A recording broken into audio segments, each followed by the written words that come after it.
রাসূল বলতেছেন যে তুমি যেখানেই থাকো সেখানে আল্লাহকে ভয় করে চলো, যেখানেই থাকো সেখানেই আল্লাহকে ভয় করো। বুদ্ধিমান এরাই যারা আল্লাহকে ভয় করে। এই জন্য আমাদের যেহেতু মৃত্যু হবে, মৃত্যুর পরে আমাদের সবাইকে আল্লাহর দরবারে যাইতে হবে, সবাইকে একসাথে করবে আল্লাহ তাআলা কিয়ামতের দিন। হাশরের ময়দানে সবাইকে একসাথে করবেন। আল্লাহ তাআলা বলেছেন যে আল-ইয়াওমা নাখতিমু আলা আফওয়াহিহিম ওয়া তুকাল্লিমুনা আইদিহিম ওয়া তাশহাদু আরজুলুহুম বিমা কানু ইয়াকসিবুন। আজকে আমি তোমাদের মুখের মধ্যে মোহর মেরে দেব, তোমাদের হাত আমার সাথে কথা বলবে, তোমাদের পা গুলো আমার সাথে কথা বলবে। তারা দুনিয়াতে যা করছে এগুলা সাক্ষী দিবে হাত পা। এই জন্য আমাদেরকে আল্লাহ তাআলার সামনে সবাইকে হাজির হইতে হবে, আমাদের ভালো মন্দ সবকিছু হিসাব হবে। একটা নেক আমল করলে এটা নেকির পাল্লায় উঠবে, আর যদি আমরা গুনাহ করি গুনাহগুলো আমাদের গুনাহের পাল্লায় উঠানো হবে।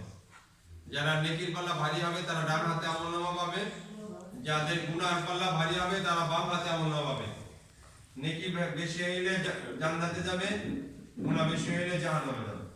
ওই দিন একটা নেকি কেউ কাউকে দেবে না, একটা নেকির জন্য ঘুরবে, মার কাছে যাবে, বাবার কাছে যাবে, ভাইয়ের কাছে যাবে, ছেলের কাছে যাবে, মেয়ের কাছে যাবে, সারা কিয়ামত হাশরের ময়দান ঘুরবে মানুষ একটা নেকির জন্য।